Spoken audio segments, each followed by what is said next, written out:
So Australia Day 2020 is exactly the same as every other Australia Day for the past few years. There is a significant number of people in the media and an even greater number on social media who say that we need to change the date, or somehow this is a country or a time or an occasion not to be proud. They are all there to try to scare you into thinking there's something special about this country. It all happened again today, and I could bore you by showing you endless examples in the Channel 9 press, on the ABC, or over there on The Guardian about how people who sell their houses for $1.9 million think that there's something inherently evil about this country. I could show you the people who look like Krusty the Clown who think that, again, Invasion Day is more of a thing to bemoan and think about than any of the modernity and the modernist achievements that resulted in them being millionaires and them being able to write in the paper. But I want to make this point, this Australia Day, on the behalf of just normal people. I want you to have a look at these images, because it's a Rorschach test. When you see these images, do you see people who are proud of their country or people indulging in white privilege? Do you see, when people gather like this freely amongst themselves on a day like this, that these are people who love their fellow neighbour or love the idea that somebody had to pay with their own blood to be able to call this place Australia? When you see these people, do you see it as a subtle statement of white pride at the expense of our Indigenous brothers and sisters? Or do you just see this for what it actually is? Do you see that today, in thousands of people in hundreds of ceremonies all the way around Australia, gathered today to celebrate that when we have elections in this country, people don't get killed? When you have disagreements of political nature in this country, no one goes to jail? That in this country, my daughters will grow up to be whatever the hell they want to be, because there is no barrier to gender in this country? Are they celebrating the fact that someone might come from a House and Housing Commission and eventually make their way towards the federal parliament? I think they're celebrating that this is a country made up of millions and millions of people over the past couple of 100 years who've got things dead right, dead wrong, but have always had an idea that they were part of something else. At a point in time, yes, it was the British Empire. But the further and further we've got away from those days, the closer and closer we got to fighting for ourselves when it came particularly to World War II. When we worked out that we could take to the streets about Vietnam or serve our country even if we were forced to in that particular war. When your family members were left behind by family members who went to fight on the other part of the world. Maybe you grew up in an era where the Japanese bombed this country, and if they'd kept doing it, we wouldn't be having this conversation now. Perhaps you think of this country as a place where a kid from the poorest background could have talents that could take them all the way to the Academy Awards. Perhaps you think that this is a day where we celebrate that regardless of what God you believe in, you can fall in love with whoever you choose. This is a country where, if you are smart enough but you don't have the money, your fellow taxpayer will pay for you to go to university. This is a country where, if you have a heart attack, you won't have a second one when you get sent the bill, because your fellow Australians will help pay for your care. This is a country where, if you lose your job, people help pay for you to be able to keep a roof over your head and a head for your kids. This is a country where the consequences of saying something unpopular are, at best, a right-wing mob that'll come after you in comment only, or a left-wing mob that will come after you in comment only. We suffer from many things in Australia, but one of the things that I think that we do suffer from on the fringes is that we are very comfortable. And because we do not go through the struggles that lots of other nations do to transition between governments, to decide who gets married, that we end up focusing almost all day, every day, on the garbage, on the stuff that is the symbolisms, not the realities. Now, those realities, of course, for modern Australia start with a bloody experience for Indigenous Australians. There is no question about that. There is no textbook in an Australian school that denies that that was the start of modern Australia. There is no person who is serious in public life who does not understand that people were here before the British, or the Dutch, or the French. That people have been here for hundreds of years, if they're from European cultures, or the Indigenous one that could go back tens of thousands of years. But the one thing that we have to unite about in 2020, 21, 25, 35 and 55 is that our future remains unwritten. The past is deserving to be told to our kids, to be commemorated, at times to feel bad about.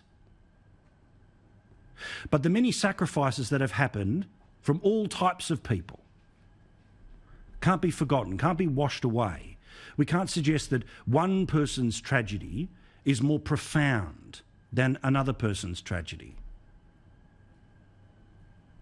There were a generation of people who were stolen from their parents.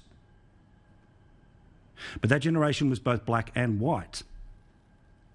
Part of what we just saw recently in a royal commission was a royal commission into the institutional attitudes to child sex abuse. Now, that is all a very clever and long way of talking about how there have been generations of Australians who were given up or taken from their parents and put into systems that ended up abusing them, breaking their faith in humanity. Each and every person who went through that experience has my sympathy on a day like Australia Day, but they've got it on every day. The people who have lost loved ones to crime, be it a couple of hundred years ago or be it yesterday, always have my thoughts. It is too easy to pretend that modern Australia is something that you can live in while simultaneously rejecting. The truth is that the people who have been able to sell their houses for $1.9 million have only been able to do it thanks to modern Australia. The people who charge thousands of dollars by the hour to model in fashion magazines or kick footballs have only been able to do so thanks to modern Australia. Yet so many of these people who have achieved so much in modern Australia seem to think so little of the people they left behind, the people in the suburbs. So often in Australia, the cultural conversation seems to be about the absolute woke kids in the inner city and the fear of what is happening right out the back of Burke. When the truth is the majority of people in Australia live in the suburbs. The suburbs where today people went for a swim. Where today maybe they went to a citizenship ceremony. Where today they invited their friends around. Not every person who loves Australia as much as you and I did so with an Australian flag on a T-shirt, a hat or their car. Maybe they didn't even say, "How good's Australia Day?" to each other. But there is one thing that is innately awesome about Australia and Australia Day in 2020. It's that we have a story to be proud of. We have a story that starts tens of thousands of years ago in tribes who knew how to take care of the land and take care of each other. Was it without conflict? No. Nowhere, anywhere in civilization has ever been without conflict. Was there a point where the European journey made its way towards this country? Yes. But there is no corner of any part of any country that has not at one point or another been invaded or fought over, annexed, taken over, pushed back, reclaimed or renamed. That's human beings. So Australia deserves to always tell the truth about its past, but not to wallow in that past, not to become obsessed with that past, not to think that people who have never lived that past are defined by that past. Because in the same way, where the people who fought World War II saw that our country was able to move to a point where the very nation that shot at them, that starved them, and that tried to invade our country, ended up having a normalised relationship. Were there people who grumbled about that, and maybe even to this day slightly grumble about it? Sure. But the reason things become normal again is because of a fundamental understanding that the hands on the clock only move one way, forwards. Australia's story is a magnificent one. It is one we should all be very proud of. We should be honest with ourselves, but we should also let go of this idea that the past can be undone, or that the future is defined by how we deal with our past. In my view, as somebody who often is just dropped onto one side of politics, mocked by another side of politics, and as a person who is the 10 years that we've got to know each other here on television, has, in all honesty, lost more friends than I have gained. I appreciate a country where we can have this chat every night. I appreciate a country where we can still laugh at and with each other. As I told my girls, both yesterday and today, the story of Australia, and they're 5 and 2, I tell them the honest story. For tens of thousands of years, there were people that were here, and then a couple of hundred years ago, the Europeans came here, and then there was a gold rush, and then there was a war. And if you want to, darling, you can live on the moon.